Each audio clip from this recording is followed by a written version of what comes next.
Kanthapuram A P വിഭാഗം SYSന്റെ സംസ്ഥാന അധ്യക്ഷൻ അബ്ദുൾ ഹക്കീം അസേരിയാണ് എനിക്കിപ്പോൾ ഉള്ളത്. തദ്ദേശ സ്വയംഭരണ സ്ഥാപനങ്ങളുടെ തെരഞ്ഞെടുപ്പിൻ്റെ റിസൾട്ട് വന്നു. നിയമസഭാ തെരഞ്ഞെടുപ്പ് തൊട്ട് പടിവാതിക്കലാണ്. ഈ തദ്ദേശ സ്വയംഭരണ സ്ഥാപനങ്ങളുടെ റിസൾട്ട്, ആ ഫലത്തെ എങ്ങനെയാണ് കാണുന്നത്? കേരളത്തിലെ ജനങ്ങൾ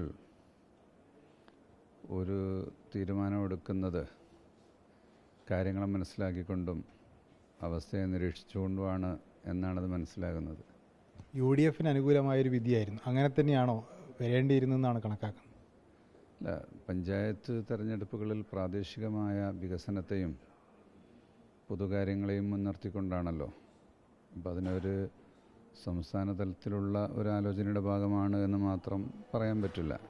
ഉസ്താദ് തന്നെ ഈ തെരഞ്ഞെടുപ്പിന് തൊട്ടു മുമ്പ് നടത്തിയ ചില പ്രസംഗങ്ങളിലൊക്കെ പറഞ്ഞിരുന്നു, നമ്മളങ്ങനെ രാഷ്ട്രീയമായിട്ടുള്ളൊരു കനത്ത നോട്ടം വേണ്ട, അതിൽ വ്യക്തിപരമായി സ്ഥാനാർത്ഥികളെ നോക്കിയാണ് ചെയ്യേണ്ടതെന്ന്. ഇപ്പം രാഷ്ട്രീയം നോക്കണ്ട എന്ന് പറയുന്നത് എന്തർത്ഥത്തിലായിരിക്കും അന്ന് ഉദ്ദേശിച്ചത്?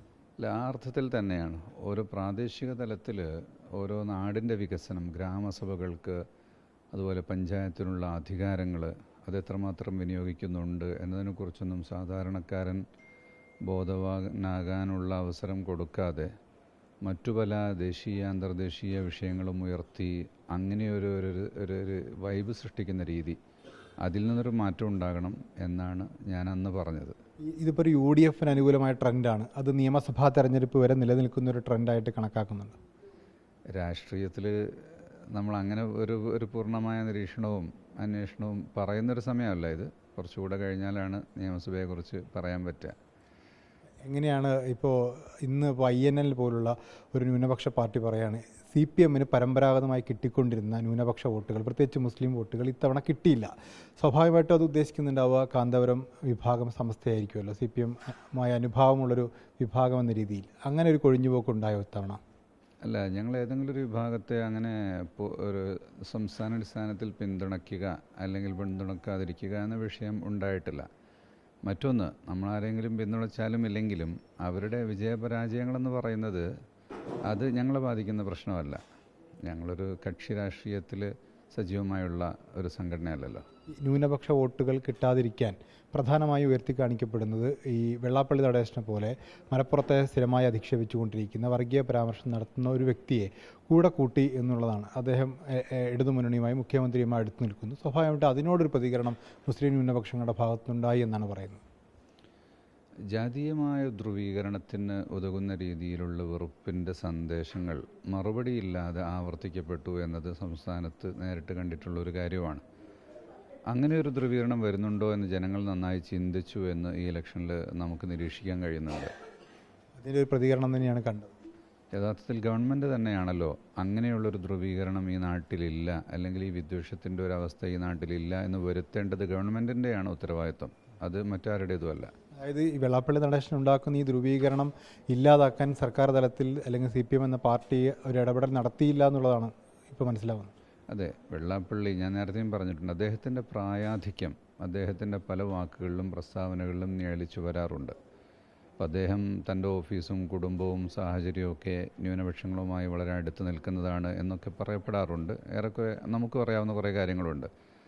അതേസമയം പ്രസ്താവനകളിൽ ആ നിലക്കുള്ള കാര്യങ്ങളല്ല കണ്ടുവരാറുള്ളത്. അപ്പോൾ SNDPക്ക് ഒരു നല്ല നേതൃത്വം ആരാണ് വേണ്ടത് എന്നത് അവർ തന്നെയാണ് കണ്ടെത്തേണ്ടത് യഥാർത്ഥത്തിൽ. അങ്ങനെ സ്ഥിരമായി ആവർത്തിച്ചു കൊണ്ടിരിക്കുന്ന ഒരാളെ അയ്യപ്പ സംഗമത്തിൻ്റെ വേദിയിൽ മുഖ്യമന്ത്രി സ്വന്തം കാറിൽ കയറ്റുകയും അതിനെ പിന്നീട് ന്യായീകരിക്കുകയും ചെയ്തിട്ടുണ്ട്. അപ്പോൾ അതൊക്കെ ഈ തെരഞ്ഞെടുപ്പിൻ്റെ ഫലത്തെ മലപ്പുറത്ത്, പ്രത്യേകിച്ച് മലബാറിലേക്കും സ്വാധീനിച്ചിട്ടുണ്ടാവുന്നില്ല കരുതുന്നു. അല്ലാതെ മൊത്തം സ്റ്റേറ്റ് വൈസായിട്ട് ഒരു ന്യൂനപക്ഷം എന്നുള്ള നിലക്കല്ല. ഇവിടുത്തെ ജനങ്ങളെല്ലാവരും ഒരു സമാധാനം കാക്ഷിക്കുന്നവരും വെറുപ്പിൻ്റെ ആശയങ്ങളെ നിരാകരിക്കുന്നവരുമാണല്ലോ. അത് എല്ലാവരും ഉൾക്കൊള്ളുന്നുണ്ട് എന്നൊരു സത്യം തന്നെയാണ് നമുക്ക് തിരിച്ചറിയാൻ കഴിയേണ്ടത്. ഈ തെരഞ്ഞെടുപ്പ് കഴിഞ്ഞപ്പോൾ UDFൻ്റെ നേതാക്കന്മാർ, ജില്ലാ നേതാക്കന്മാരും സംസ്ഥാന നേതാക്കന്മാരും മർക്കസ് നോളജ് സിറ്റി സന്ദർശിക്കുന്നു. താങ്കളെ കണ്ടു, കാന്തപുരം ഉസ്താദിനെ കണ്ടു. ഒരു നന്ദി പറച്ചിലാണത്. സ്വാഭാവികമായിട്ടും അങ്ങനെ ഒരു പിന്തുണ കിട്ടിക്കാണുമല്ലോ അവർക്ക്.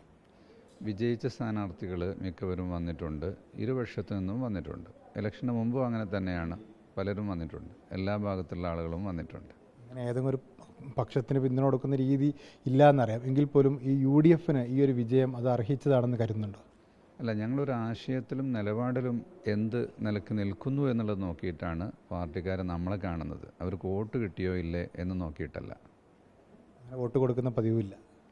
വോട്ട് കൊടുക്കുന്നുണ്ടെങ്കിൽ അത് ഞങ്ങളുടെ നിലപാടിനെ ആസ്പദിച്ചുകൊണ്ട് തന്നെയാണ് ഉണ്ടാകുന്നത്.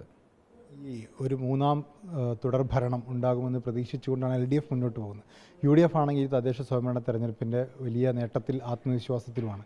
ഇനി ഒരു രാഷ്ട്രീയ നീക്കം എങ്ങനെയായിരിക്കും കേരളത്തിൽ ന്യൂനപക്ഷങ്ങളുടെ ഭാഗത്തുനിന്ന്, പ്രത്യേകിച്ച് മുസ്ലിം ന്യൂനപക്ഷങ്ങൾ വോട്ട് ചെയ്യുമ്പോൾ എന്തൊക്കെ ശ്രദ്ധിക്കണമെന്നാണ് കരുതുന്നത്? മതേതരത്വവും ശാന്തിയും സമാധാനവും നിലകൊള്ളുന്ന, വർഗീയ ധ്രുവീകരണങ്ങളില്ലാത്ത, അഴിമതിയും മറ്റൊന്നും ഇല്ലാത്ത ഗവൺമെൻറ് മാത്രമല്ല ഉദ്യോഗസ്ഥന്മാരെ കൂടി ആ നിലക്ക് നയിക്കാൻ പറ്റുന്ന ഗവൺമെൻറ്റുകൾ ഉണ്ടാകണം എന്ന് തന്നെയാണ് എല്ലാവരും ആഗ്രഹിക്കേണ്ടത്. ഞങ്ങളും അത് തന്നെയാണ് ആഗ്രഹിക്കുന്നത്. കാര്യം കൂടി, ഈ തെരഞ്ഞെടുപ്പിന് തൊട്ട് മുമ്പായിട്ട് ജമാഅത്തെ ഇസ്ലാമിയുമായിട്ടുള്ള UDFൻ്റെ ബന്ധത്തെ കാന്തപുരം AP വിഭാഗം മുതൽ എല്ലാ സുന്നി സംഘടനകളും വളരെ നിശ്ചിതമായി വിമർശിച്ചിട്ടുണ്ട്. അപ്പോൾ സ്വാഭാവികമായിട്ടും അതിൻ്റെ ഒരു പ്രതികരണം പക്ഷേ ഈ തെരഞ്ഞെടുപ്പിൽ കണ്ടില്ല. ജമാഅത്തെ ഇസ്ലാമിയെ കൂട്ടുപിടിച്ചുകൊണ്ട് തന്നെ UDF ഒരു വലിയ മുന്നേറ്റം ഉണ്ടാക്കിയത്. അപ്പോൾ ഈ മുസ്ലിം സമുദായം അതിനങ്ങനെ കണക്കാക്കുന്നില്ല എന്ന് പറ്റുമോ?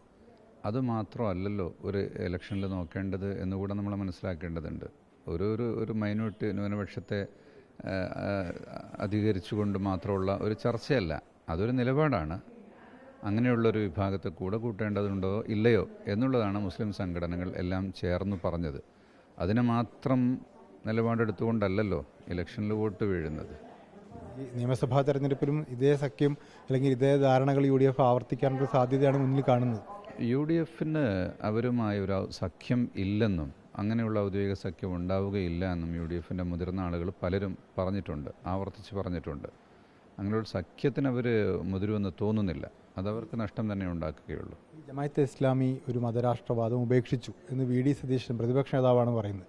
ജമാഅത്തെ ഇസ്ലാമിയും പറയുന്നു ഹുക്കുമത്തെ ഇലാഹി എന്ന് പറയുന്ന സംവിധാനം ഞങ്ങൾക്കില്ല, ഇക്കാമത്തു ദീൻ, ദീനിൻ്റെ വ്യവസ്ഥ ഉണ്ടാവുക എന്നുള്ളതാണ്. അതിനെന്തിനാണ് മുസ്ലിം സംഘടനകൾ എതിർക്കുന്നത്? ദീനിൻ്റെ വ്യവസ്ഥ സ്വാഭാവികമായിട്ടും വിശ്വാസി ആഗ്രഹിക്കുന്നതല്ലേ? പൊതുധാര രാഷ്ട്രീയ പാർട്ടികൾ ആരും തന്നെ അങ്ങനെ അവർ പറയുന്നൊരാശയത്തെ ഉൾക്കൊള്ളുന്നുണ്ട് എന്നെനിക്ക് തോന്നുന്നില്ല. മാത്രമല്ല ഞങ്ങൾ ആ ആശയത്തിൽ നിന്ന് മാറിയിട്ടുണ്ട്, ഞങ്ങളുടെ നേതാവിനെ ഒഴിവാക്കിയിട്ടുണ്ട്, അദ്ദേഹത്തിൻ്റെ പുസ്തകങ്ങൾ ഞങ്ങൾ പിൻവലിച്ചിട്ടുണ്ട് എന്ന് അവരൊരിക്കലും പറഞ്ഞിട്ടില്ല.